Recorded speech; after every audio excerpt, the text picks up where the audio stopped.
So guys, thank you so much for making the time, both the guys sitting in front of me and the guys who are watching online. This is our first Ali Talks Tech event of the year, both live and online. And I just want to give a quick conversation around why Ali Talks Tech. And this started with conversations with my friends about African tech stories being told by people who are not necessarily African, most of the conversations. And we needed more and more of us to tell the stories, to complement some of the great work that is already being done by the likes of my brother, Harry Hare, who decided to sit at the back, DX5, who gave me my first opportunity to actually do my podcast and broadcast last year. So here we are today. And I want this to really be a conversation, not just listening to us here. So without much ado, I would like us to start this conversation today. And the title, of course, is Reflections and Lessons for the Future of Tech, specifically for the African continent. So, Karibuni, thank you very much. And I would like to kick off by introducing my special guests today. And let me start with my right, and as is usual, ladies first. I want to introduce to you Dr. Shiko Gitau, a good and dear friend. Shiko will talk to you more about herself in a minute, but Shiko is the founder and CEO of Color. On my left is Madam Immaculate Kasait, the first data commissioner in Kenya, and probably Africa. There are a few others. All right, so she really is here today to talk to us about what the Data Commission is doing today. Then, on my right again, Kamau Kunyiha, who is the head of Eastern and Southern Africa for Credit Info, which is a credit scoring and decisioning company. In Kenya, you call them credit reference bureaus, but I'm here to tell you, and Kamau will tell you, that it is more than just CRB that they do. And last but not least, my brother from another mother, Jack Ngare. Jack is technical director at the office of the CTO at Google, and we like to joke with him that he's probably the most senior African at Google. Guys, Karibuni. Thank you very, very much for being here today. So let me kick off with Dr. Shiko Gitau first with intros, and then I'll come to Madam Immaculate Kasait. Shiko, over to you. Okay, thank you so much, Ali, for inviting me here for these reflections. I love reflections. So my name is Shiko. I'm the CEO of Kala. It's actually Kala, which means to spark in Zulu. There's a click in there somewhere. Okay. Uh, we are a digital innovation lab. Our goal is to catalyze Africa's digital future. So this topic is right down our alley. We work with organizations across Africa in helping them build digital strategies, build digital capabilities and innovation capabilities. And it's exciting to be able to influence some of the biggest players in the continent on where technology is heading. And being on the ground with on-ground information and knowledge and experience, it is important to influence how products are being built. And we believe that we can have world-class products from Africa that can change the world. Thank you, Shiko. Madam Immaculate. Thank you. I think the mic is off. Okay, now it's on. Good evening, audience, and good evening, panelists. Thank you, Ali. I think I want to congratulate you. This is a great opportunity for us to reflect. And as the continent is working around other issues around data protection, I'm glad to be here to be discussing this. Like what's been said, my name is Immaculate Kasait. I'm a lawyer by profession, and I'm the data commissioner in Kenya. And I look forward to the engagement this evening. Thank you. Thank you, Immaculate. Jack? Yeah, I mean, Ali. Jack doesn't need introductions, but we'll just give him the opportunity to. Today I promise not to be controversial. Yeah, I mean, it's really a pleasure to be here and to see a lot of faces in the new year. We've not connected for a long time. And, you know, as Ali introduced me, I work for Google, specifically Google Cloud. And I'm part of a team of about 30 or 40 ex-senior executives in the industry, tech industry, with engineering backgrounds, and our job is basically to solve problems for global top companies. And it's exciting for me to sit here in Kenya and work with organizations from all over the world, and they'll hear an accent, a Kenyan accent, and your time zone is Kenya, and they're like, what? We have tech people in Kenya? You know? And so, you know, hopefully not the last. I know there are a couple of you who will probably do a lot better than I have, but, you know, it's a first of many. Yeah. Thank you, Jack. Kamau, over to you.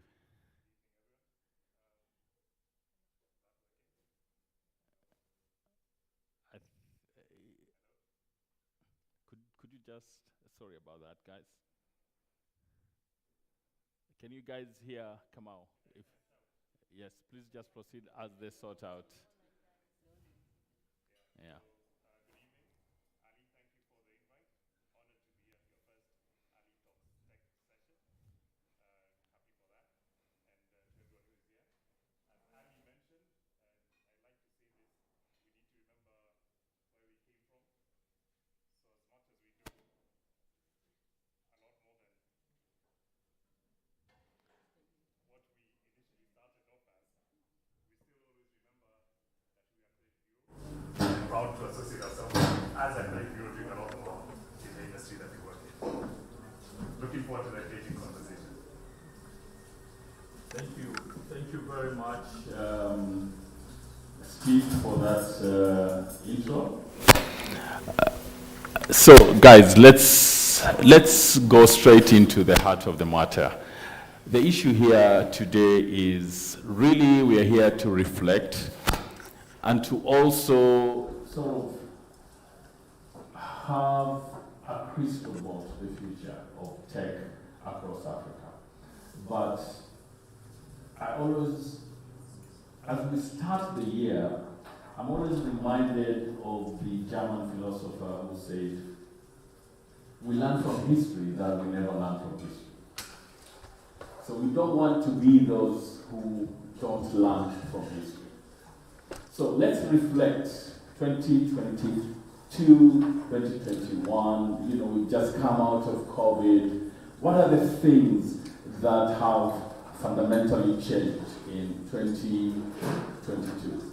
Let me kick off this conversation, and then I'll open it up with my fellow speakers up here. And then, as is always my case, I want to have a conversation, guys. So I'm not gonna I really don't want you guys to just listen to us. I want to have a conversation with you guys. And I think there is also someone who's looking at some online conversations that we can also respond to and react to. So, I want to reflect personally first to a company that I've served on the board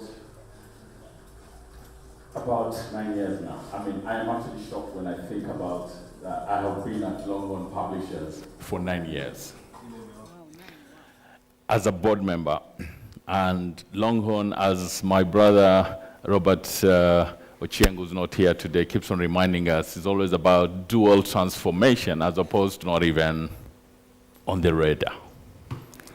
And before COVID, if we thought about meetings, it had to be physical meetings. Fast forward to today, COVID, I'm not saying COVID is over. COVID is somewhere within, around, but we've come to live with it. But guess what?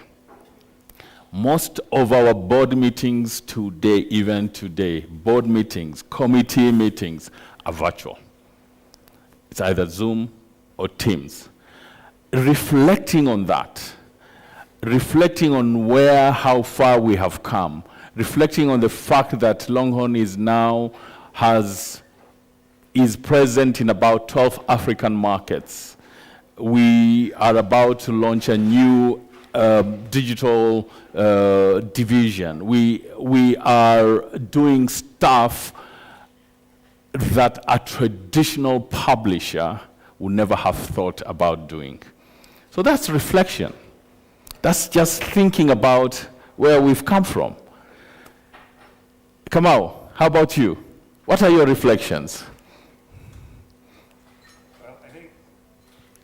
Well, I think we need to have Kamau's sound sorted out. Kamau, my apologies, I'll come back to you on that. Jack, how about you?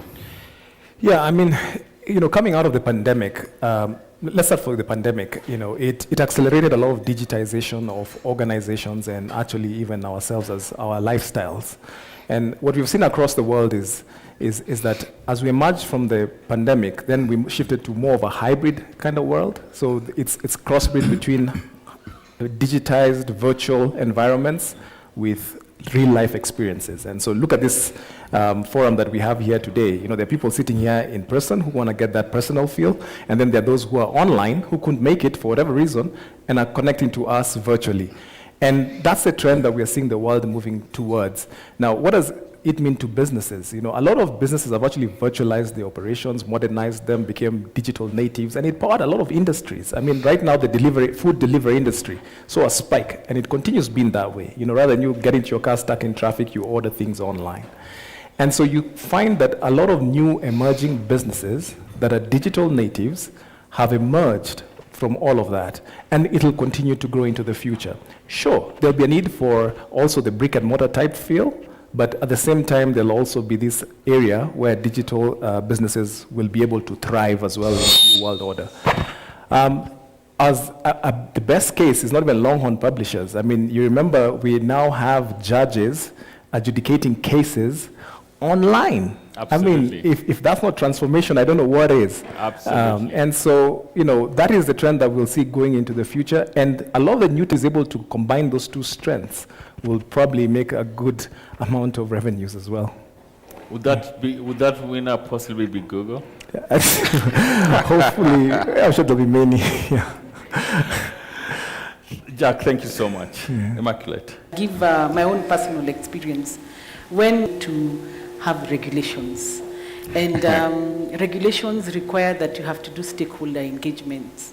And we are at the point, there is no way, because we are able to hold over 20 of the stakeholders engagement, have 1 hour to 2 hours meetings, listen to their views, actually transcribe that. I remember when we went to screenshots, but we also probably we'll be pushing to have our regulations. Yes, in 1 year. Wow. Then I think it's having that flexibility. But from an African perspective, I think the last year, we are seeing more African countries come up with regulatory frameworks on data protection. We are seeing conversations, we are seeing, what is interesting about the different regulatory frameworks they are different in one country, they are talking about these different issues. So reflecting back, what does this mean for business in Africa? And especially because the issue around data protection is supposed to be one of the pillars that helps e-commerce. It's about securing personal information so that we are able to push businesses to the next level. But having different legal framework, what does that mean? And that's part of my reflection. The third thing, as I push back the mic to you, we are seeing more and more data protection regulation, more and more data protection authorities coming to force. And across we are seeing Africa. Across Africa. In the last year, we've seen, during the COVID era, Zambia, Zimbabwe, Rwanda, Tanzania this last year. So that has an impact in terms of business. And then we are seeing a lot of sharing of information between Africa and Europe and what GDPR is doing. What does this mean for us? Because like the European Union Data Protection Board, the board is one central place where decisions are made. What does that mean in as far as the African continent? Will we be seeing that kind of discussion? Thank you so much. Those are absolutely great reflections from a regulatory perspective and from a data perspective. Dr. Gitau, your reflections. So I have to take you back. So we started work at Kala just before COVID. And we were trying to get people to embrace digital and innovation. And people were like, yeah, Shiko, I like what you're saying. I've seen what you've done with the company, the ex-company that you worked with. I really like that. Let's talk more. The way corporates tell you, let's talk more.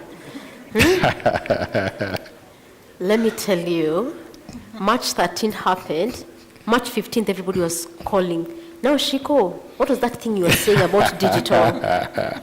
And for me, that was the biggest jump ever. Like within just a couple of weeks, people were like, oh my God, if we don't digitize some of our processes, we're going to die.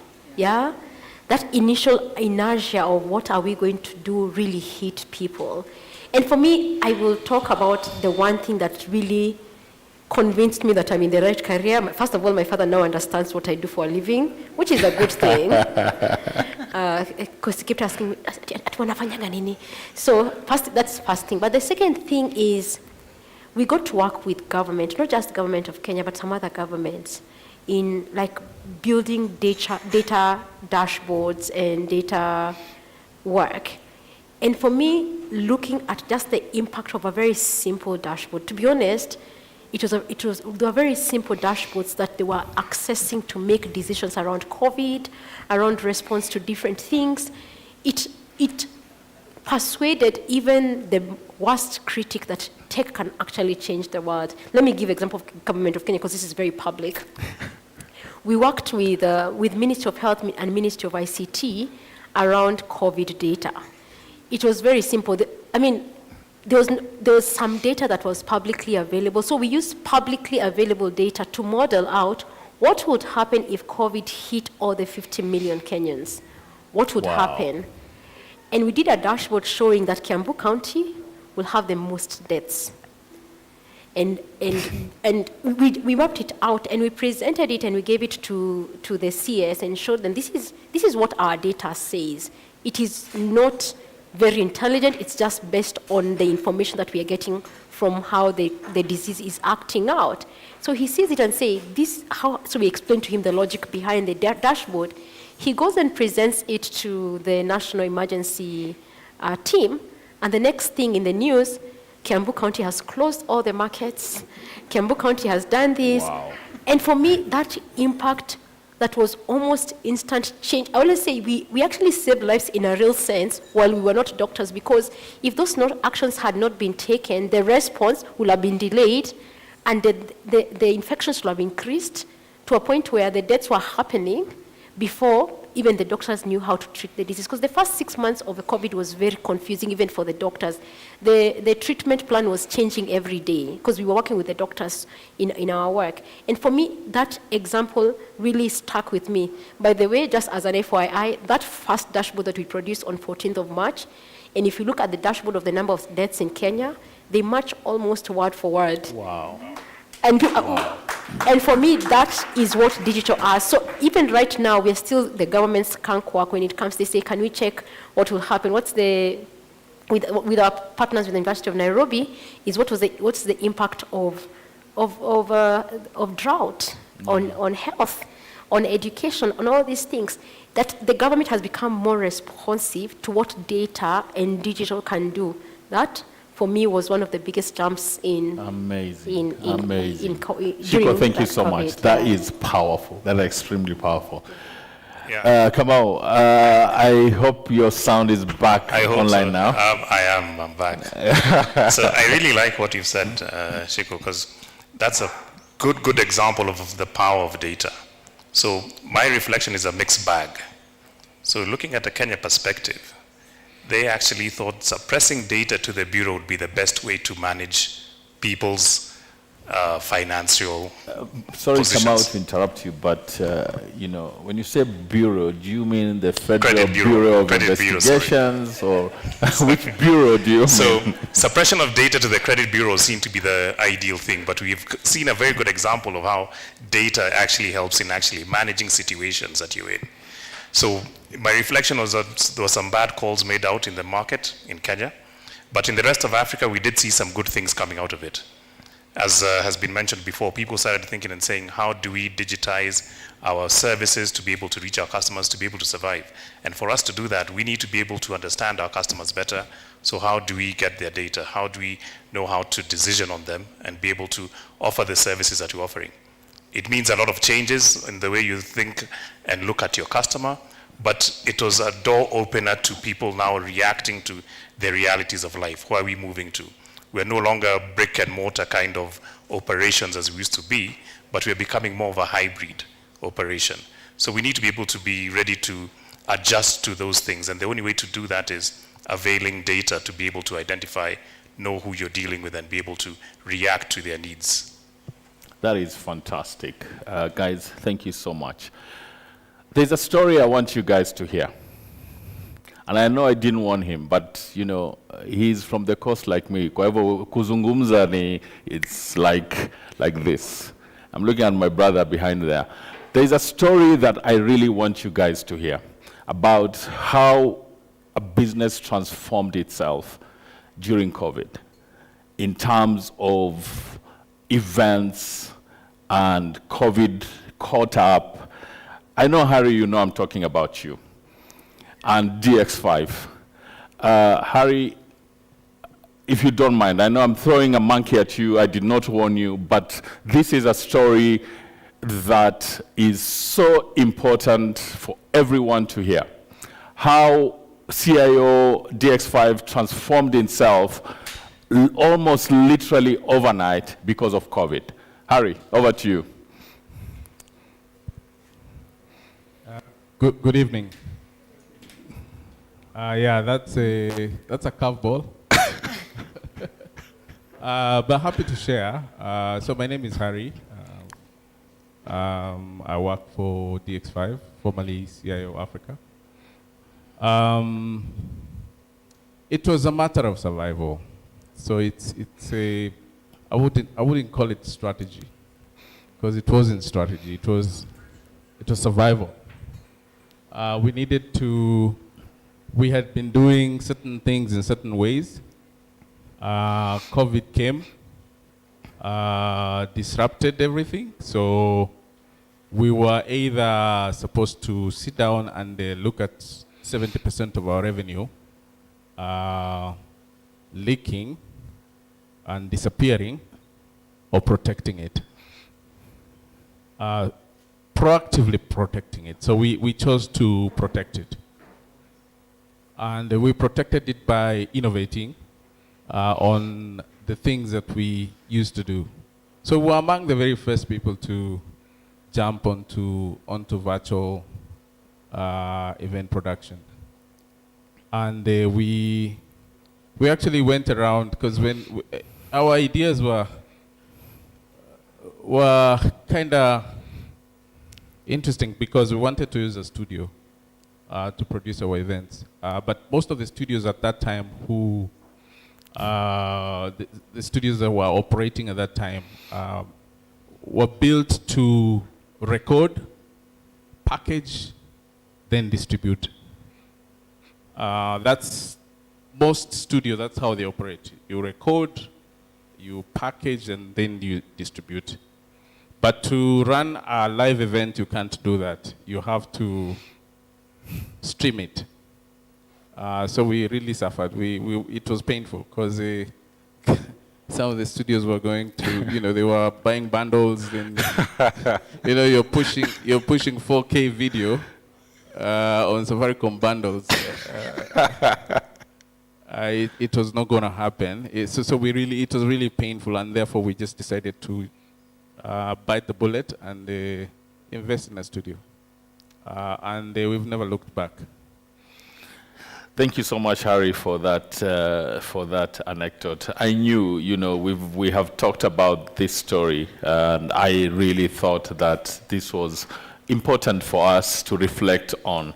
So, guys, you've heard from local businesses, you've heard from how government innovates, you've heard from a NSE-quoted company that never thought about digital, you've heard from big tech, you've heard from, a credit scoring. I'm very particular when I speak to my brother Kamau. It's not a credit reference bureau. Fine, they are licensed as a credit reference bureau, but they do so much more. So those are reflections, guys.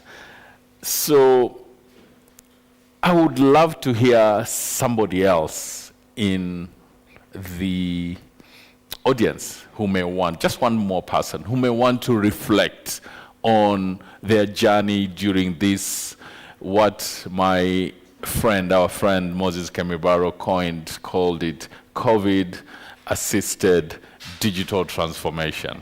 Because that's exactly what it was. Most of us and most companies and most organizations were actually forced into it, literally forced into it. Anybody wants to share with us? Remember, I told you guys, this is our conversation. This is not a speech for us. Anyone wants to share? Going one? Going twice? Yes, sir. Please state your name, and you have the floor. Sure. So my name is Keith Jiro, and I'm a communications and PR consultant. I'd say for me, the transformation happened when it comes to working, because in terms of, I had never previously worked in a remote setting, and I used to hear in very minimal quarters people talking about remote working and virtual, but it never made sense to me. And so when I started working right immediately after school, in fact, right from the interview was via Zoom, and at that time I didn't even know how to use it, and so I had to learn, Google a thing or two. How do you use Zoom? Is your mic on or off? Because at that time also TikTok came about, and we used to see these videos where your mic is on and you don't know, but you're just doing other things. It's called Zoom bombing. We even coined a new word for it, Zoom bombing. Yeah, and so getting through that phase and then working in a remote setting and just knowing how to use Zoom, knowing how to use Teams, as you've mentioned, because when you're dealing with different clients, are on different platforms. And so I think also the realization that work is not just limited to the office space, and then also for me discovering co-working spaces where I can just go if the office is giving me 2-3 days, and then those 2 days I'm bored from working from home, I can go and work somewhere. So I think for me it came about from our perspective and just remote working, and how, and some even people questioning whether maybe companies, do we need to reduce office space? Does everyone really need to come? So that for me was a realization for me. Thank you so much for sharing that. So guys, we've heard about reflections, lessons. So let's move to crystal balls. And I want to throw this open to conversations now. And I know everybody here today has heard about ChatGPT. What is this animal called ChatGPT? And how is it going to affect our lives, how we work? What's the future looking like? Heck, what's today looking like? Dr. Shiko, you want to go for it? So I'm going to be Please, controversial. please, fire it. So ChatGPT is a Google killer. Ouch. No, but my friend, I don't Judge, think.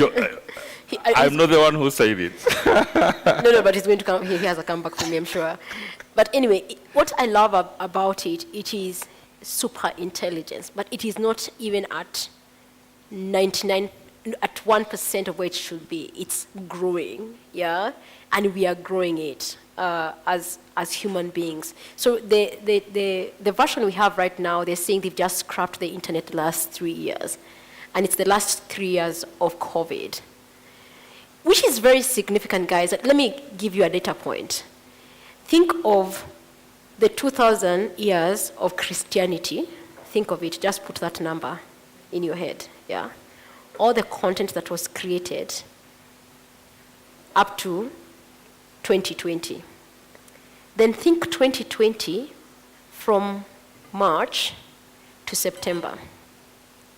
So the content, the Christian content that was created between March and September of 2020 is much larger than the Christian content that was created in the 2,000 years. In 2,000 years? Yes. So, ChatGPT, yes, this is actual data. So think of it that way. Think of it, you go for Bible study nowadays online, and it's recorded and put on YouTube. You go for all your 2 sessions that you go to church, all the Sunday school, youth, everything is online. You think of it that way. It's literally, that's what happened. And chat was actually created with data from that period. So it's super intelligence for this digital transformation space that we are in. But they're saying they're releasing a new version that is going to go back, I think 20 years or something, in the next couple of weeks, or if it's not released yet. There's a pilot of it, which means that the internet is AI is being informed a lot by the content on the internet, which is amazing. Yesterday I was talking to a friend who's that, that all of us are always saying we're going to write a book, yeah? So her dad has been saying that I want to write a book. And he has this very elegant PowerPoint presentations. You know what they did? They took those PowerPoint presentations, plugged them into chat. Guess what it came up with? A book with a title, 14 chapters.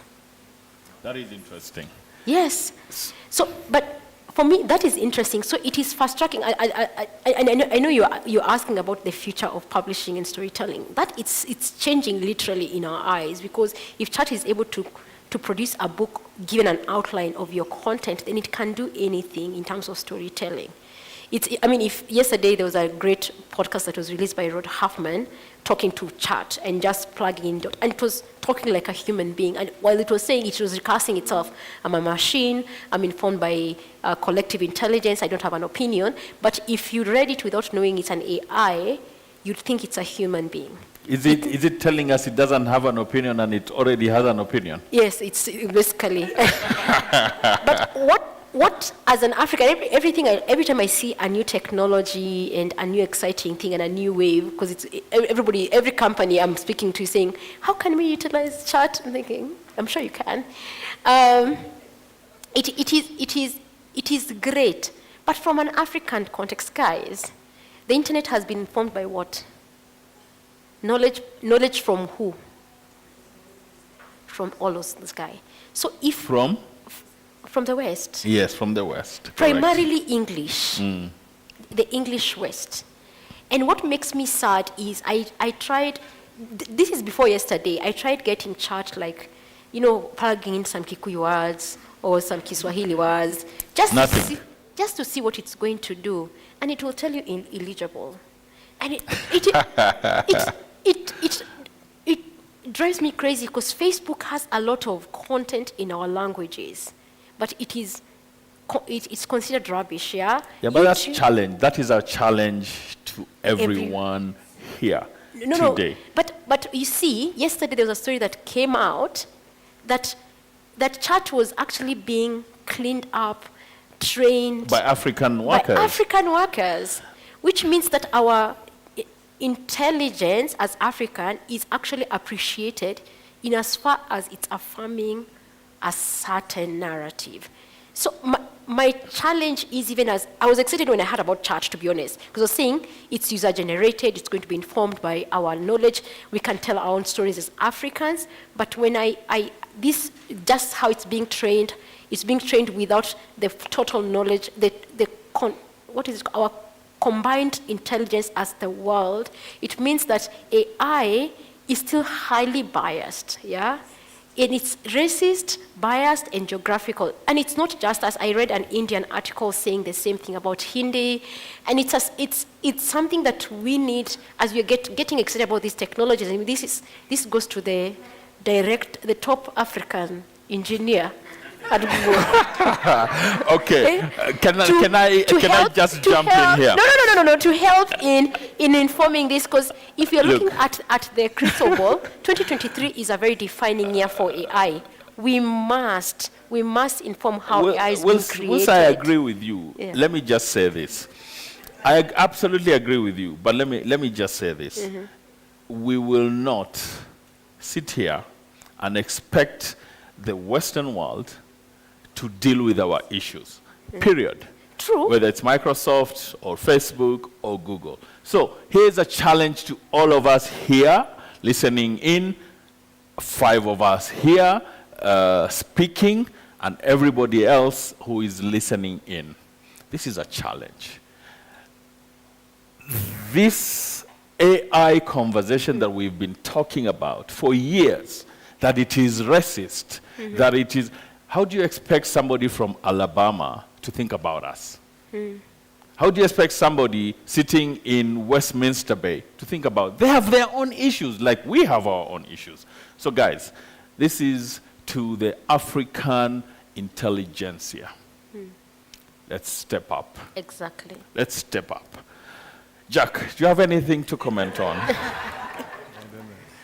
The thing about Ali and Dr. Shiko, they like inciting me. But this year, the resolution is to keep calm. I just want to take you guys through a small journey about the technology itself. And those of you who are online, or those of you here so I'm talking about the AI technology. And those of you who are here, or those who are online and are engineers, or are doing some sort of research scientists in data and AI, please don't catch any feelings if I veer off. I'm just trying to bring things a bit more grounded for us. So the last time we had a fundamental shift in technology was roughly 16 years ago, which is in 2007, when smartphones became mainstay. That everyone had a smartphone pretty much. It was under $50 that you could get a smartphone. And so we're well overdue with innovation in the tech side, something that will bring a step change into organizations and how we perceive technology.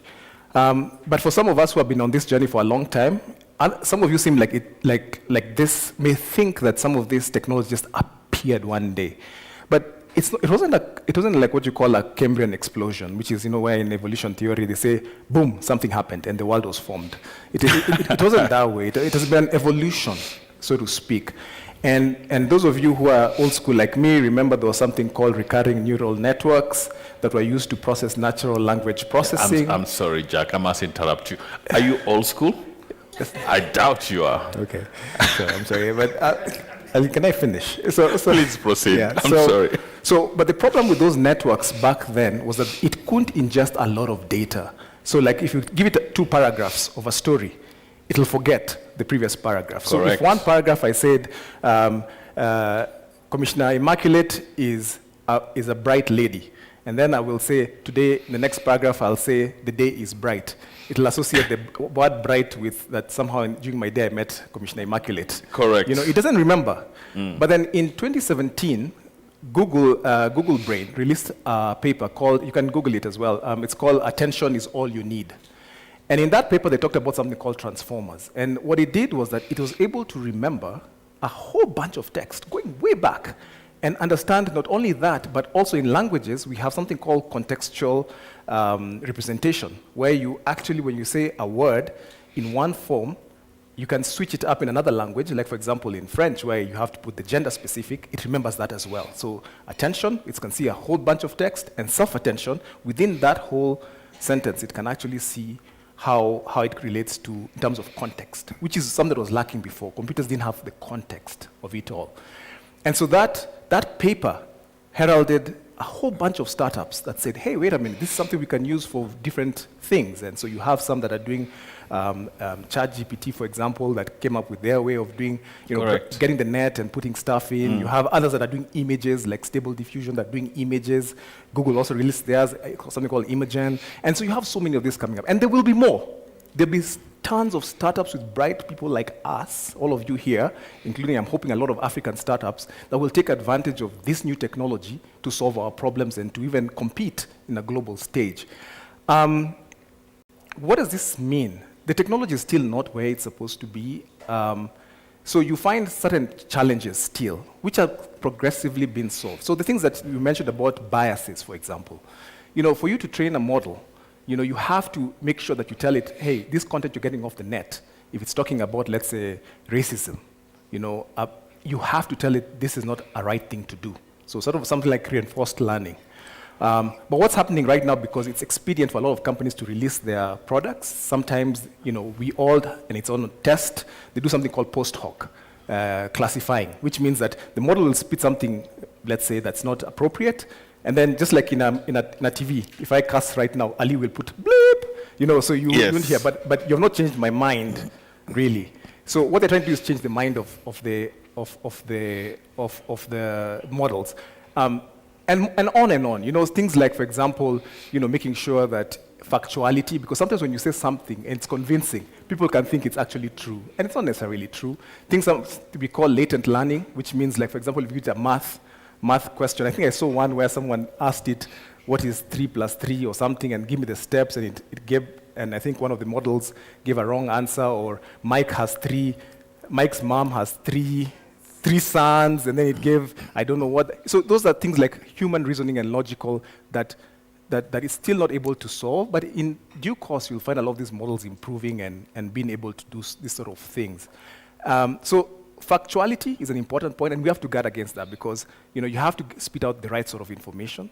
And then the other part of it is understanding versus learning, because it does learning. But what about the context understanding of it all? That's something that has to be worked on. And many other things that come, what kind of qualities do you want the bot to, the model to spit out? If you're in a hospital and the model spits out something that is, let's say, I have these symptoms. Oh, dude, you're gonna die. Those are things that have to go in it. Now, what's the opportunity, Ali, just to sum up on my side? Yes. When I was growing up, and all of you, those again who are old school, like me, remember there's this program that used to come in VO in Japan. Yes. And you'll find that, a lot of these models are really to amplify human capabilities. But it doesn't mean that the human becomes dumb or is being replaced. No, not really. The pilot has to also get some skill sets to be able to use this in a meaningful way. If it's going to spit out a book, you have to read it, you have to make sure it still conforms to the right kind of thing that you're trying to say, and just make sure that it gets your personal style into it. Because also as human beings, we can tell something that is...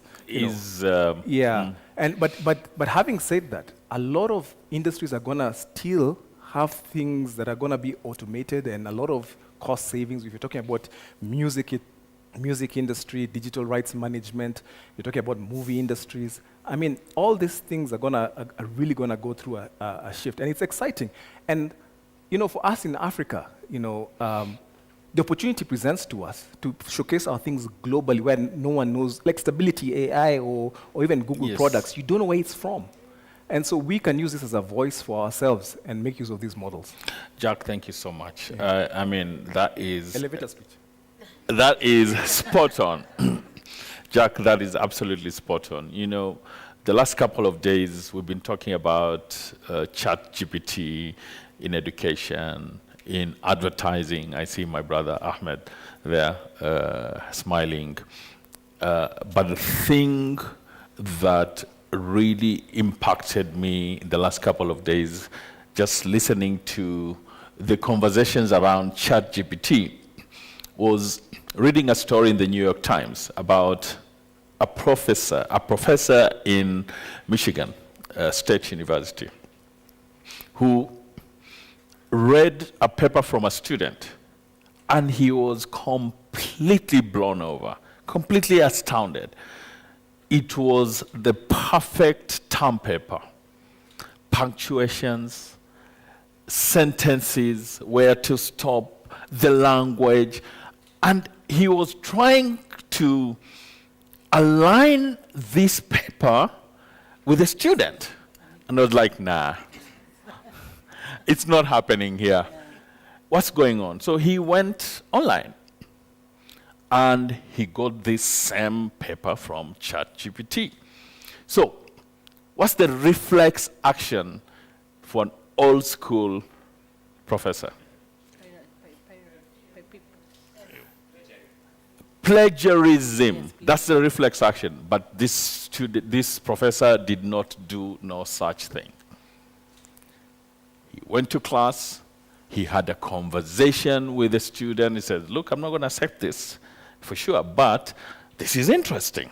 Let's have a conversation as a class. How do we incorporate these new technologies? So the questions we are going to ask now, going forward, is how do you guys feel about such a thing?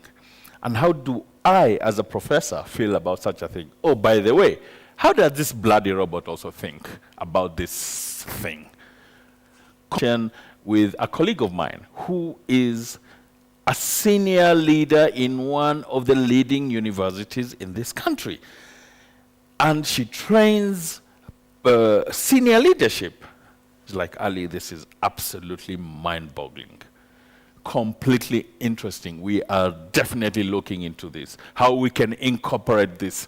Now, complete mind shift in terms of how we look at the same thing.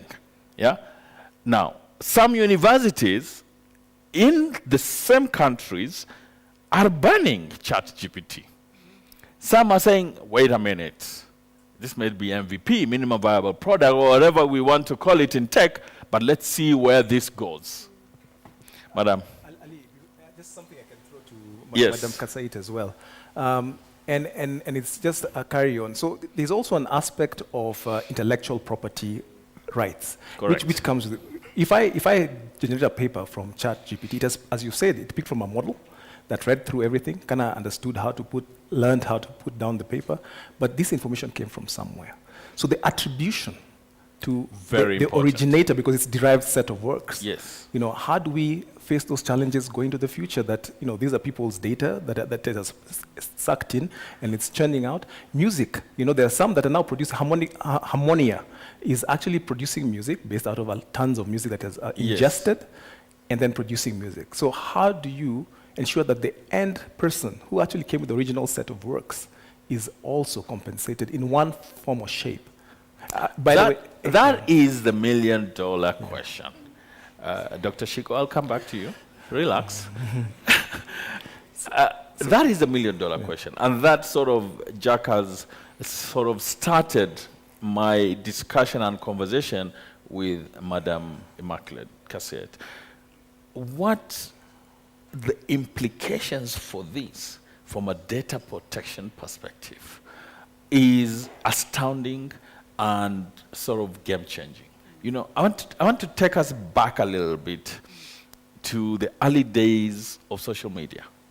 You know, we forget that social media itself is what we use then to called user-generated content.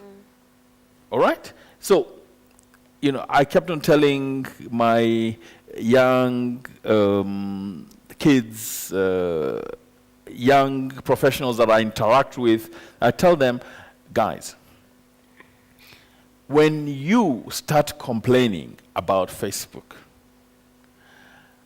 my only question to you is, who told you to go and put on Facebook a relationship, it's complicated? Who told you? Who forced you to do it? And then when it starts serving you ads about relationships, you start complaining. Kwani, you think you paid for that data? So it's a give and take. Now, we are entering a new paradigm. When it comes to data, and when it comes to privacy, how do we deal with it? I don't suppose we have answers, but I just want to hear from you. I think the more we advance in technology, the greater the challenge and risk on personal data privacy. And I know earlier in the late last year during the General Privacy Assembly, the conversation around data protection vis-a-vis artificial intelligence and how then are you seen to be, what's the balance between artificial intelligence, Internet of Things, and data privacy? We didn't come up with any conclusion. Sure. You can see there is always a divide between the innovators and the data privacy. And it was interesting to listen to some of the, Switzerland and, European countries are quite firm in terms of dealing with they are issues of ahead. data protection. We should agree that they are ahead and how we can learn from them. Yes, and just listening in to one of the developers in one of the institutions saying the contradiction is when you take scientists, data scientists, and engineers to study, you teach them to harvest as much information as they can. Yes. So they harvest information, and then suddenly you're telling them, no. Stop. You can only, they are what we are now saying as a principle, purpose, limitation. You can only use information for this. But you see, we are not going back to the School of Computer Science to redesign Correct. how, as academia, we are teaching these young people so that they know that there are tools today in the world that you can actually use to collect information and anonymize them. Absolutely. We have all bought into the pie that everything must be out there in the public and there is no solution available for us to try and protect this information. Yet, so we are not innovating enough on data privacy. We are innovating. I love that. We are innovating to make, to commercialize, but we are not innovating for data privacy. And yet, that is what we should be doing in terms of answering that question. Because, Ali, if you allow me, we are all human. You cannot replace the human being. 100%. And at some point, we'll all get tired of your information being known too much, whether it's for commercial reasons or whatever else. How, and somebody always makes the joke, I think it's the CEO of Amnesty, Rungu. He says, we are all clothed here. But like you're saying, when you go online, you're literally naked. You share everything. Everything. Yes. And we never reflect what that means. You see, so the conversation must be, where must this then, where is the balance? Where is the balance? Because as long as you're adopting artificial intelligence, it's an ethical question. It's actually an ethical question that how can we protect people, even as we innovate using data anonymization, to be able to protect this person? Yet Jack will tell me that the more data I have, the more information I have about you, the more AI is more accurate. That's true. But just to answer one question you said about property rights, I think that's a concern. Big time. That's a very big concern, and it's very unfortunate that many times we don't realize that a lot has gone to somebody putting together intellectual property. But I know that is one of the things that the ministry is very keen on, to make sure that we are protecting people intellectual property rights. That is important. But it's more awareness that people don't know. And even as an area of law, there are very few lawyers practicing. And so you see, it's an area that has an opportunity, but would rather be doing land and conveyancing. Mugunda. You know? Mugunda. Yes. I have a question for you, which I want you to mull over. Then I go to my brother Kamau. And the question is this, framed in a sentence and a question. You know, we've all had this thing bandied around every day in our lives. Data is the new oil. Who is giving the license to mine that oil? We are not, we've left it at data is the new oil. But when it comes to extracting that oil, if you allow me to use that term, it's a wild, wild west. Everyone and his father and grandmother and children are all over the data. Food for thought. I'll come back to you. Come on. From a financial services perspective, data and ChatGPT and all these other manenos that we've been talking about, you are the forefront of data when it comes to whether I can get a loan or not, and whether somebody else, you know, is doing the right thing, or all these modelings around decisioning and stuff like that. Talk to us about that a bit. I think I will take you back to the first question you asked about what's happened from COVID. Yes. And one of the things we've seen globally is e-commerce grew tremendously. Yes. Because that was the only way people could interact.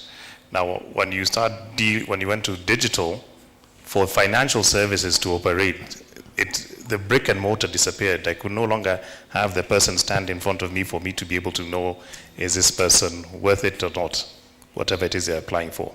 Do they have the assets to back whatever it is they needed? So they needed some different form to be able to assess or evaluate this person to be able to provide the financial service that was needed. So in the financial sector, the hunger for the data has grown. So the more I get to know you, the better I can serve you.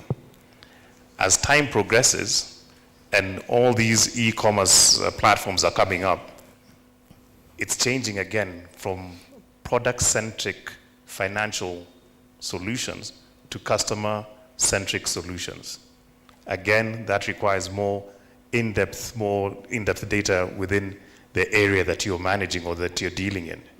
So the need for data keeps going, not just about your past performance on other financial products that you've taken, but what are your flows? Who are you dealing with? How often do you deal? What geographic area are you managing these solutions and everything? So that need and hunger for that data keeps growing and growing. And it gets to a point where you start realizing, okay, fine, where does it stop? And because unfortunately, the fact is that you do have a few bad apples that will misuse that data. Always, always. But if you think about the more data I give about myself... Madam Immaculate is waiting for them here. Yes. But the more information I can give about myself, the more the financial institution can tailor a solution that is good for me. It's no longer fit in a box, one solution for everyone. And that's where we're actually getting to. If you look at now actually talking about Africa, because we're talking about Africa, you now have maybe 70, 80% of the population under 30 years old. What are we looking at? We're looking at people who no longer understand how to deal with paper, but actually want to be able to deal on an app. Don't get me started. And that's their way of communication. That is their life. That's how they deal. Now, if you're going to survive as a financial institution, you need to be able to know how you're going to interact with that person from that platform, which is data. Absolutely. Guys, I'm going to come back to you just now, but Shiko, my sister here, has been looking at me badly for a couple of minutes. Shiko, you have the floor. Thank you. as a recovering academia, actually using ChatGPT, Recovering academia. actually using chat to produce your your paper is actually not purely plagiarism, because that's what you do with Google as a brain. You go and search for papers and cite them and write what you apply is the logic behind Correct. it. So some of the useful use cases I've seen being used in academia is say, okay, produce all your papers with chat all you want, but you need to understand what is the point of view of the world and produce your own point of view to either counter or I like that. or what is it called, or agree with it. Agree, yeah. I think if I was to go back as a professor, That's I would what you'll do. I'll say, just produce, then come back to me with an argument of why you agree with that Defend it, opinion as they like to or call it. not. Yes, because it's going to happen. It's going to be part of our lives. And there's a great paper, I think, that was produced by, I can't remember who it was, around the imagery one. So there are these beautiful pieces of art that you can produce online and print and put in your house that have been produced from the collective images from an art gallery in France. Okay. So everybody was arguing, whose IP is it? Is it some guy who died 300 years ago? Or is it is it the museum who has it? Or is it the guy who is running a model to produce these images, because they're beautiful, and every time you click, you get a new one. It is actually quite beautiful. And you're asking, whose IP is it in an AI world? Because it is not one single person who's put it together. Is it the person who's running the model, or is it the models itself? So are And you, that is- and that's the question. so are you saying we need to potentially redefine what IP means going forward? And who owns it? So that's a crystal ball Yeah. we start Yeah. thinking about. Interesting thoughts there. And in the Shiko. same I way with completely paper, agree. because in the paper, if I'm a student, I'm the one who's asked the most logical questions to this AI. So I was smart enough to ask the right question for it to produce for me the right paper. Yes. If another student asks a different question in the They will same not topic, get the same- paper. the same So paper. who owns that IP? Is it the AI? Is it me? Because of Or is it using- somebody else or is it who's some- unknown? yeah. Nice. You asked a question about who licenses Yes. for the Wild West. Yes. I think that is why data protection authorities were set up, Absolutely. to bring sanity to that industry, to try and not limit, but at least regulate. And going back to Kamau, going back to Kamau's conversation around making information, your product customer-centric, that's the whole essence of the data protection regime. It's about making data customer-centric. That now, me as the owner of this information, I can actually demand from my end access to what you have about me. I can demand for data portability. I hope someday we have a conversation on a list chat on data portability, because actually what I it love means is that if hospital A has my information about my health and I'm going to hospital B, my information should move to hospital B seamlessly. Oh God, don't get So me that is started what, again. that is a right which I have, but the question is the implementation. The third right is object. I can object. It's true, as a bureau or an app, you collect information from me, but when you design your systems, you should be able to realize that, ask me, tell me why you're collecting my information and for what purpose. Correct. Meaning, I have to either tick the box and agree, because I have a right to be informed that you're collecting my information and what purpose. I can object. And then there's a whole list of the principles of what data protection is, what is required of you, and the purpose for that. There are almost 9 or so. I love that. So you see, because I think the realization is that the data is the new oil, and we need somebody to bring everyone to the table so that we're also able to protect the data subject. Because the converse of not protecting them is identity theft, is discrimination, it is online trolling, And an example is given, a very simple example of a school whose counselor lost their laptop. And imagine they had all this information about these children, personal information. And you know, when you're going to see a school counselor, it's very personal. Extremely. But that, they did not inform the parents. So that information found itself in the dark web. And now they were trolling all these children. So what the parents were saying, I wish you had informed us. And that comes the point about when a data breach happens, it's important to tell the regulator and also inform your client. It's not for anything else, for their own protection. For their own protection. But many times we tend to shy away from that. That's true. And yet that's an issue of governance and accountability. That is absolutely So regulators, correct. and also because the conversation is already around Africa, I think that's why you're seeing, we realize the space we are as a continent, this is where the resource is. This is where we have a younger demographic. This is where the business opportunity in terms of digital talent are. And that, therefore, they need to regulate that space. That's why you're seeing many different African countries passing the regulatory framework, putting in place data protection authorities.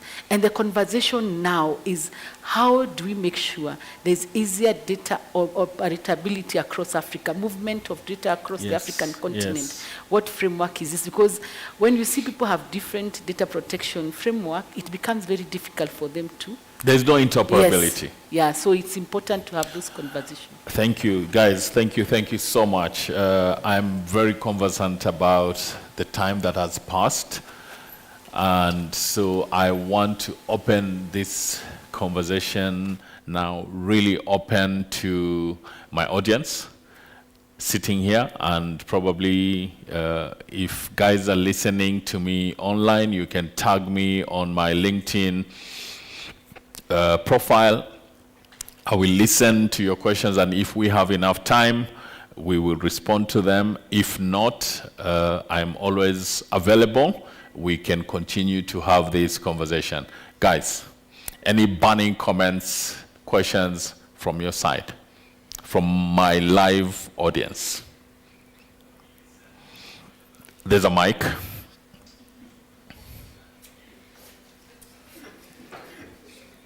There's somebody repeating what I'm saying.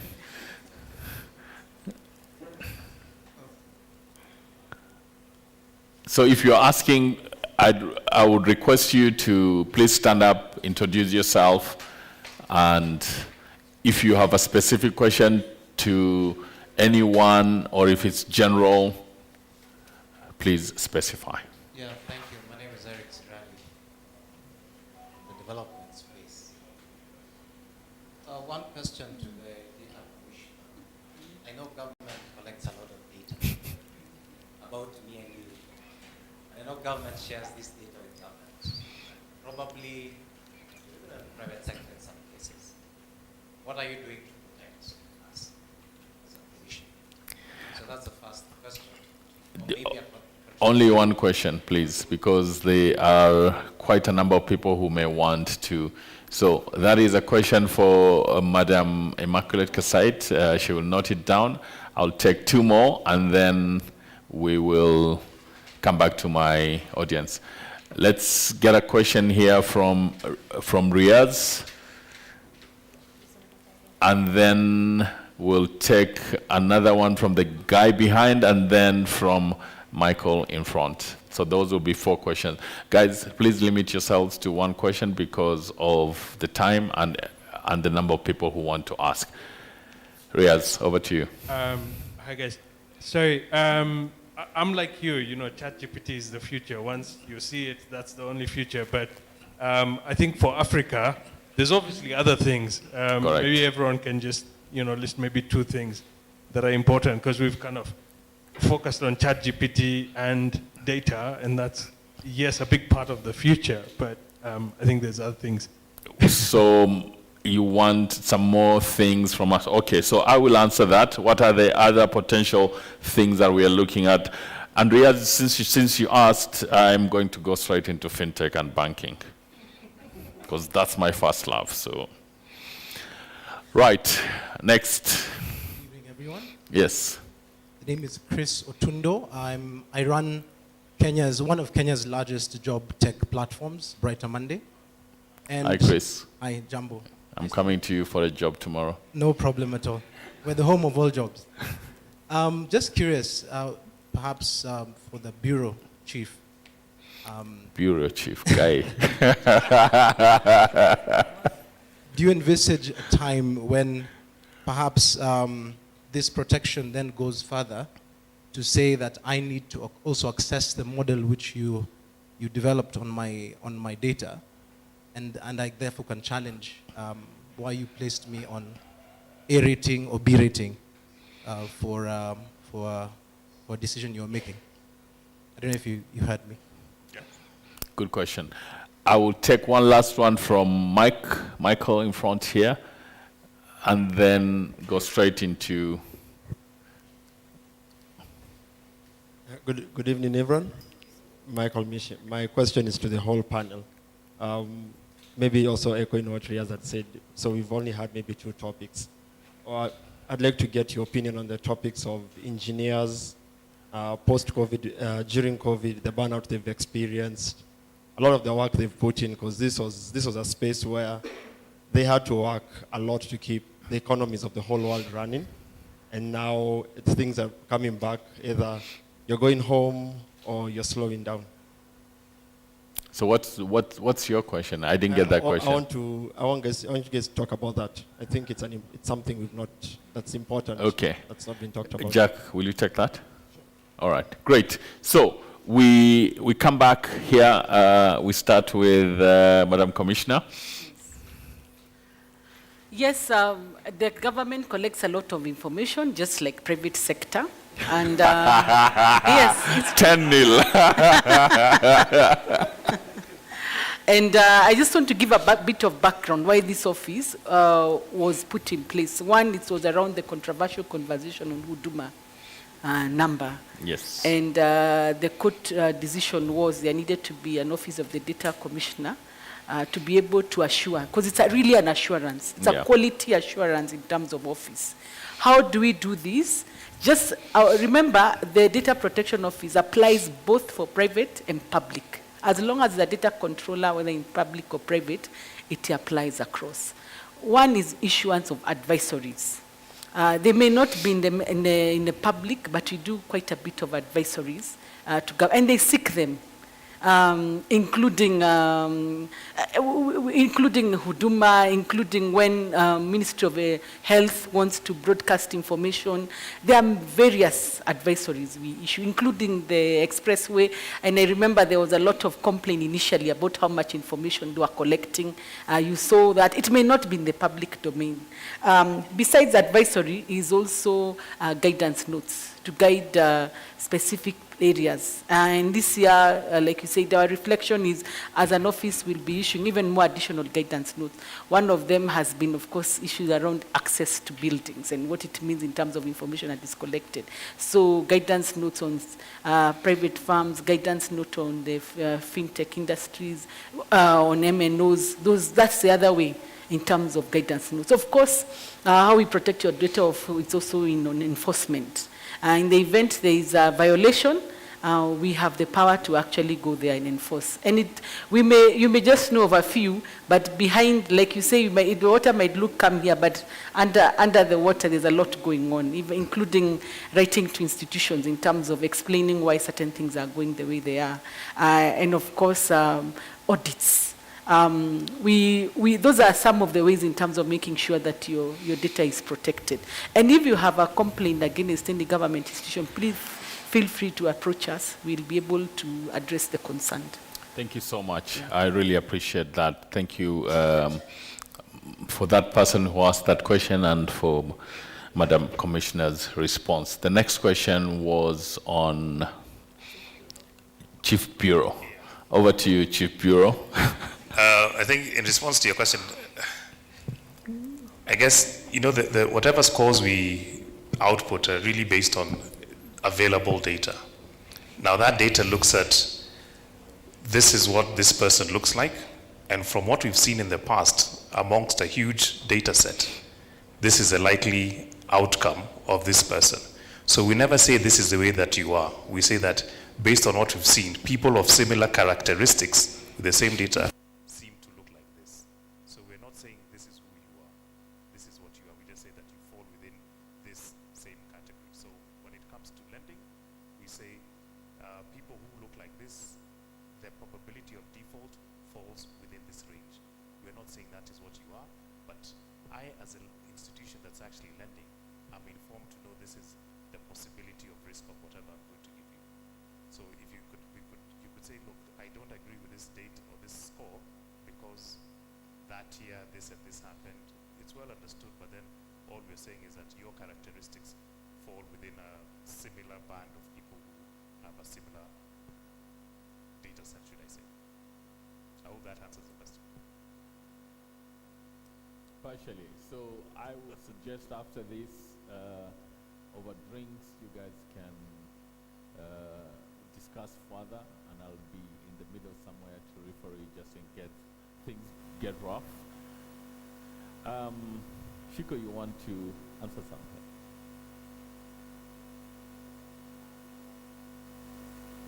Engineers. Engineers or something, looking to the coach engineers. Wow. I want to answer the question about About what else. what else? So I know you talked about the excitement around banking and Yes. finance. I'm actually excited about health. Great. So over the past year, also I've been exposed about health, and it's what I'm loving about actually the future of digital health is it's gone beyond things. It's no longer about apps. Things. That is what Mbogwajigia calls them, Mavitu. Yeah? To solving actual Problems. in such fascinating ways. So we work with maybe 6 set of doctors, and they are all solving a part of the health space in very innovative ways that actually is pushing the needle. Yeah, who would have known that it takes 40 days to get within 4 weeks, 4 days to 6 weeks to get a diagnosis for cancer diagnosis in Kenya. Yeah. But most people actually would die without knowing that they had cancer. Wow. And some techies are working towards reducing that to 2 days, because that is what is globally acceptable. Yeah? Who knew that every equipment that you're using in hospital in Kenya is actually second-hand and obsolete, some of them. There are some techies who are working towards how do we give them a second lease of life, produce enough biotechs to actually solve, like all these fascinating solutions that if you line them out together in a user journey of health, in another 5 years, we'll be having really highly hacked universal healthcare Nice. using what we have. And Nice. so they're saying we don't want to rely on anything out there. We are African doctors. We've been working in Marsabit. We are solving for a Marsabit woman. And this is what the resources we have. That's what is fascinating and exciting. Loving it. Thank you so much, Shiko. Jack, I'll come to you, and then I will answer my Rather, Riyadh's question from my perspective. Over to you on engineers. Just before I answer engineers, I just want to say something about You see, these guys don't listen to me. has focused a lot on AI, and you know, it's an enablement thing, Riaz. You know, I think about it from a perspective of, imagine the possibilities of, right now we say we don't have enough skills in engineering, in doctors, etc. And the reason why we just don't have enough universities, we just don't have enough teachers who are qualified. What are the possibilities of having personalized teachers using some sort of AI system to teach more people how to do what they're doing?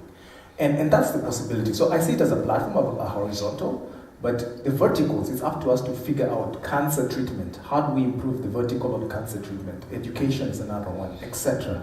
And that's where I see there are a lot of possibilities. You're in the data center business. You know, how do you spit out a number for me what my sustainability of my servers that I'm running in your data center looks like at real time, crunching all these numbers that I'm doing. And so that's where the possibilities now open up for new industries beyond the platform.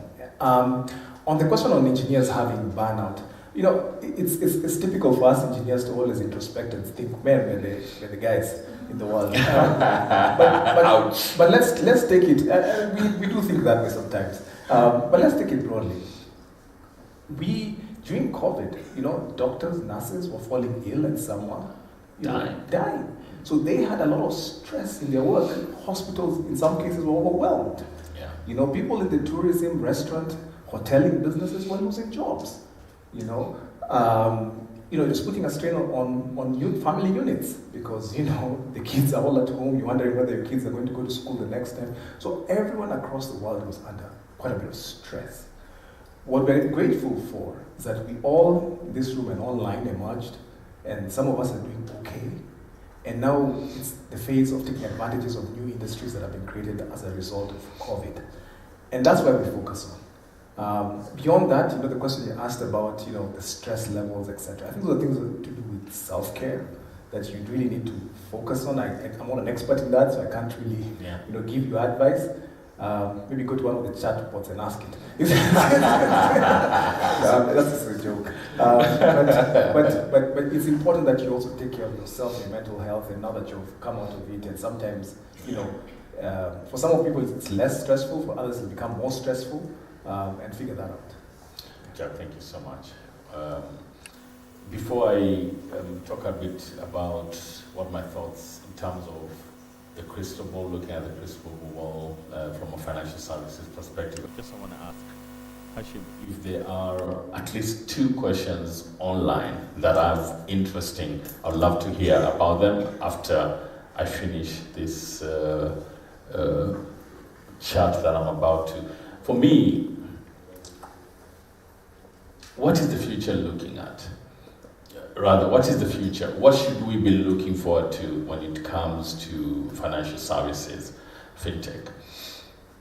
I think we are beyond this manenos of financial inclusion.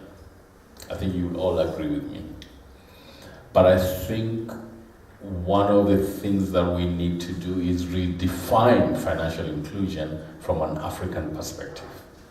Again, this whole Western thinking around financial inclusion and being drilled down to us about what financial inclusion is. Somebody who doesn't have a bank account, for example. I'm like, dude, there are 90% of Kenyans who have M-Pesa. As far as I'm concerned, that's a bank account. It's just not a bank account that you think about in New York or London. But they can do more of that. They can do more on that mobile money wallet than probably a person who has a bank account. Because more often than not, my bank account doesn't help me. I'm serious. My bank account doesn't help me. It helps me because I have money in the bank account. But it doesn't help me in terms of agility of how I engage and how I interact. Let me just give you a quick example. How many basic bills do you generally have every month that you must pay? Pick a number, 5. All of us, at least 5 or 6, all right? Do we really have to worry about paying those bills every month? Do I have to go to Lipa na M-Pesa and pick up and make those payments every month? I mean, we've talked about artificial intelligence until Kingdom Come today evening here. Why can't somebody just, for crying out loud, sort me out in 1 minute? We are busy people here, everybody. That's the future. And that future is happening. It's going to start happening. And I can guarantee you it's not going to come from incumbents. And if Robert Ochieng is listening to me from wherever he is, I am guaranteeing you it's not going to come from incumbents, because we've talked about this for years. We are at that point where we are redefining what financial inclusion is. We are redefining how we deal with our financial services providers. Yeah, we are talking about data protection is critical to what open finance is going to be going forward. What is open finance? Simple. I don't like my bank today, I just put my bank account, not tomorrow, now. I move it quickly. It's already happening in Europe. It's happened in Europe because they got their foundations right when it comes to data protection. So that's the future. That future is going to happen faster than a New York minute, or should I say Nairobi minute. That's really, for me, it's as basic as that. And we are going to see super interesting fintechs coming out of Africa that are more valuable. We're already seeing it. More valuable than banks. There's a fintech in Nigeria that is more valuable than the largest bank in Nigeria. That's the future, and that future is already happening. Can I add to that? Yes. You raised a good point, especially in the financial industry. It's actually unfortunate, but whether it's banking or insurance, what you find a lot in Africa that they don't know who their customers are. They don't know you. I've got to say, the other day I got a call from Britain. They're doing a survey, a satisfaction survey, customer satisfaction survey, and hand on heart, I didn't know I had a policy with them because all my insurance is done through a broker. So I don't know who the insurer is. If it's my bank, every time I go in there and I want to open a new account, they ask me for a new passport size picture, 100%. Fill in another form. 100%. I mean, they really don't know who I am. So I think it's not that complicated looking at it from a crystal ball. It's just get to know your customer and customize your service for that person. And they have enough data internally to do that. Absolutely. So guys, I'm afraid we are coming to the end of this, I'm hoping, super interesting evening, but I am told that we have some questions from, yes? Don't worry, you can just bring them. Or you want to read them? Yeah, please read them for me. Yeah, check. Okay, this question is from Kasim Okera. Thank you for your question. Kasim Okera, all the way from Canada. I know my people. I know my customers. He asks, what are the panel's views with regards to the role of self-sovereign identity? What now? Self-sovereign identity. Self-sovereign identity. In the new data economy. Mm-hmm. From a perspective of enabling more control of the individual's consent. Should I repeat that? Please repeat that. And I'm going to give that to, you want to take that? Or Jack, you want to take that? Data protection. Okay, please repeat that. What are the panel's views with regards to the role of self-sovereign identity in the new data economy from a perspective of enabling more control of the individual's consent? That is a super interesting question. Kasim, thank you so much. Do you want to, you're trying to digest it. I think just to add to that, goes back to the question I was asked earlier. People might always want to come and, put out a defense as to why have you given me this score, yet I know A, B, C, and D about me. But like I said, because we don't have purview of that data, we can only give you a score based on what we know or what we are able to see. However, if you open up more, we can reassess that and tell you this is what you look like.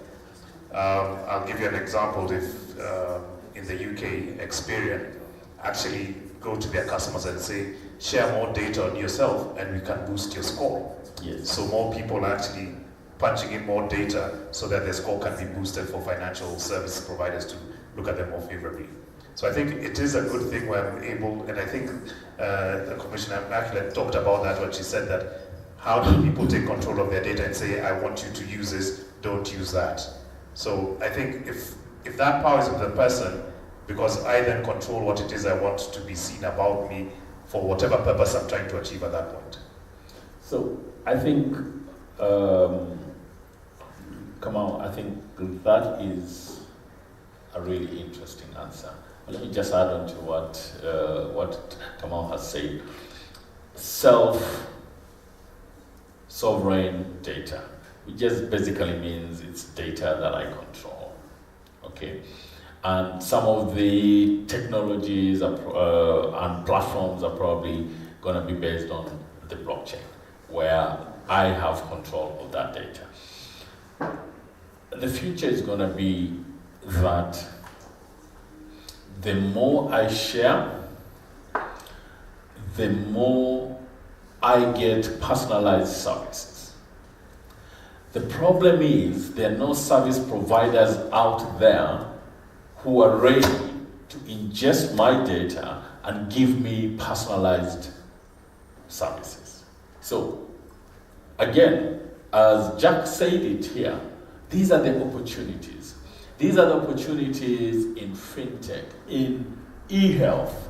You know, it irritates the hell out of me every time I walk into a hospital. It does not matter whether it is Mater or Aga Khan or wherever. All of them, they're all the same. I walk in, I have a card, I have a thumbprint that they have access to, I still have to fill forms.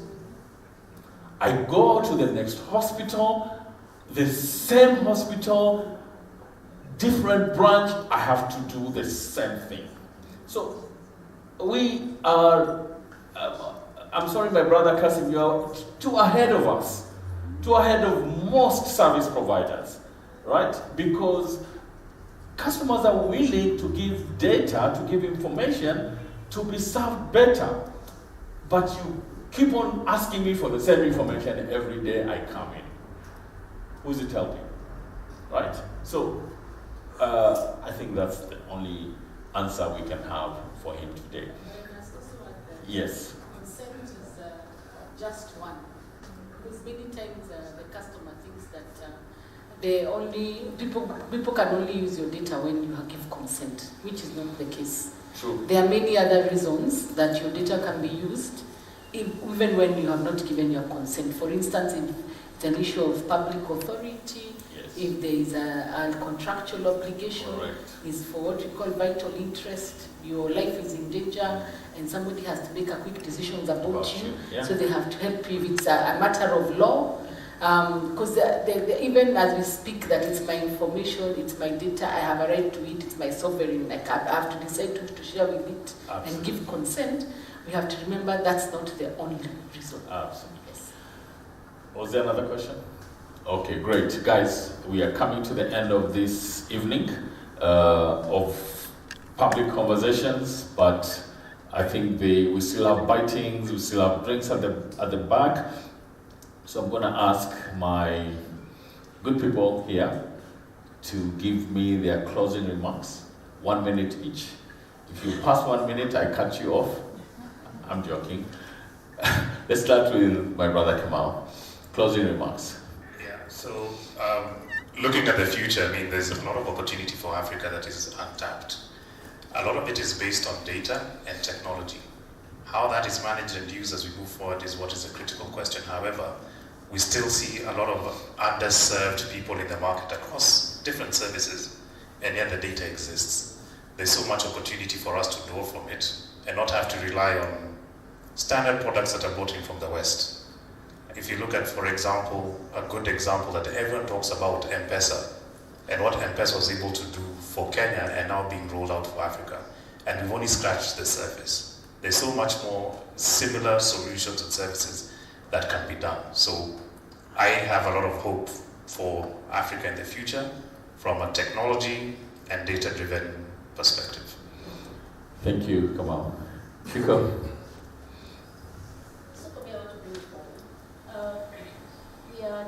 We are a continent of either cocomelons or 19-year-olds.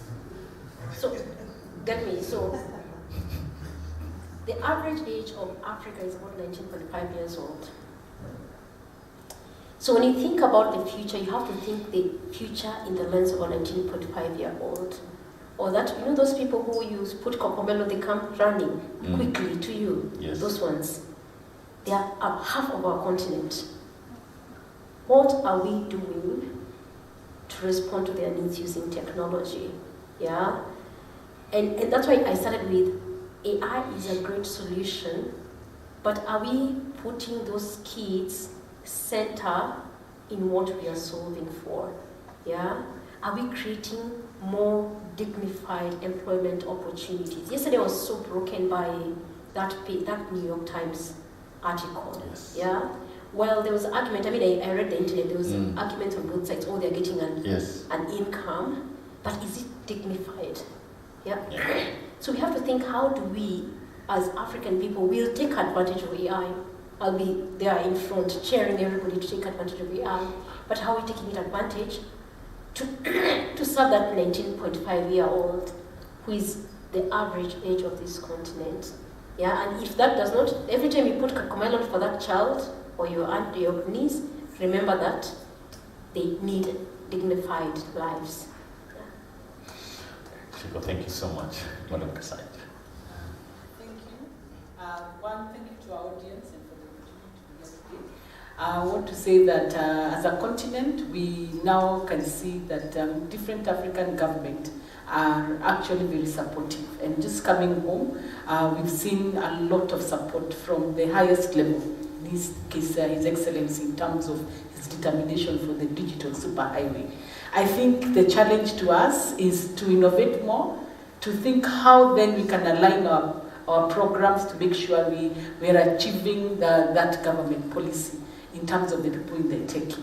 I think it's important so that as we ensure more Kenyans are in this space and we are innovating more and creating more jobs for young people to ensure that they actually are living in dignity. And then, of course, finally, like I said, I think we are not innovating enough matters data privacy. The challenge I'm throwing back to the industry. Thank you. Thank you so much. Jack. Yeah. So I'd like to close by saying, first of all, personally and as the organization I work for, we're invested in all of us in Africa because we are Africans and we live here. Our families are all here. And we are open to all of you. If you have any pressing needs, challenges, understand what these models do, what new business models you want to adopt, please reach out. We always respond, at least I do, always. Respond, whether it's on email or WhatsApp or whatever. And we're willing to help and walk this journey together, more than just a service provider who's doing things that are far-flung from you. And the second thing here is what I always say. We need to move towards more of creator and builders away from consumers. And I really hope this is a call to all of you. If you're a writer, if you're a PR specialist, it'd be nice to see more books from PR specialists in Africa on how to approach this market. It'd be nice to see more engineers who are actually building these models from here. And personally, I'm willing to support in a lot of those things that you're doing. Again, we're invested here. I'm invested here. Thank you. Thank you, Jack. Thank you, everyone. For me, I want to close this with a clarion call. I work in the tech industry, and some of you would call me one of the OGs. Okay? But I had some interesting conversations with my sons who are here with me today as part of my team. And those conversations I've had with them have been brought home by what Shiko has said about Africa being a young population. 19.5, I actually didn't have that data set, so thank you, Shiko. So let me say this. Every startup, okay, let me strike that. Most startups I talk to are raising money for a big, hairy, audacious goal. Okay, which is good. I have a couple of things I want to say. Number one, raising money is not a bad thing. As we raise money for our startups, also think of what I call P2P. Now, in the tech space, P2P would immediately mean peer-to-peer. No, that's not what I mean.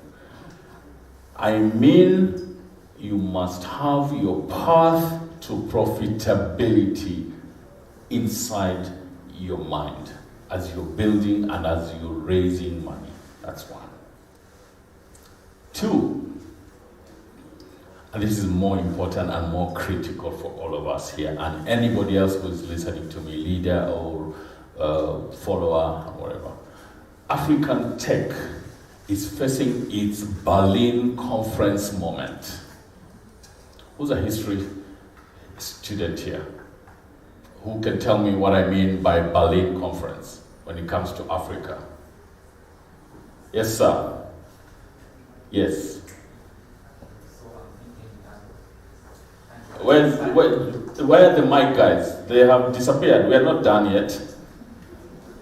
So, what's Berlin conference? Where different European powers came together to agree among themselves who would get a slice of the pie in which. Exactly. And why am I saying African tech is facing a Berlin conference moment? Let me just tell you for a fact, for free, as we love to say in Nairobi.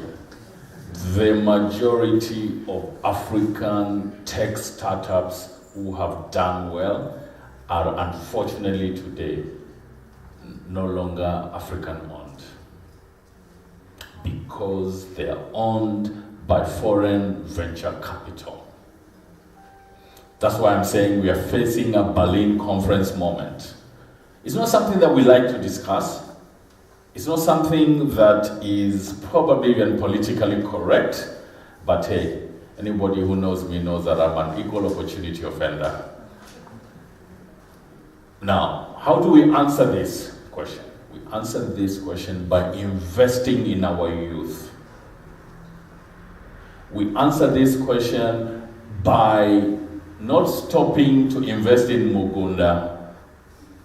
And for those who don't understand what I'm talking about, in real estate and land, by starting to think about new African tech as a new asset class for the African affluent. By starting to invest our time in mentoring our youth. By starting to say, that cousin of mine or that nephew of mine who has an interesting tech idea, he's not crazy. He's not smoking something he shouldn't have smoked that morning. Or because he's wearing Rastafarians, he's not with us. This is a clarion call. This is a conversation we must start having. And I'm hoping that as we talk about it today, and guys, don't get me wrong, I'm not saying foreign capital is wrong. We should not accept foreign capital. We love foreign capital. We must infuse it with African capital. But most are not doing this. The minute we get a few shillings, we are off to Kitengela or Malindi or wherever and subdivide land. So Ali, where do we find those companies to invest? Talk to the OG.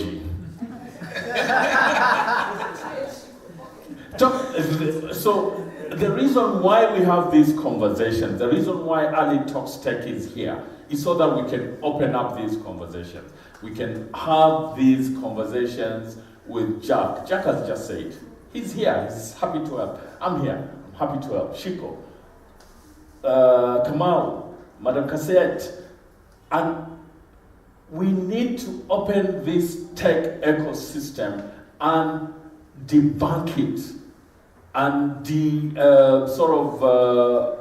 remove the sort of magic that is sort of identified with it, so that high net worth Africans and investment companies can start looking at this ecosystem. Guys, thank you so much. Please feel free, and let's continue having this conversation. Asanteni sana. Yes, we need to remove the mics. Where are the mic then?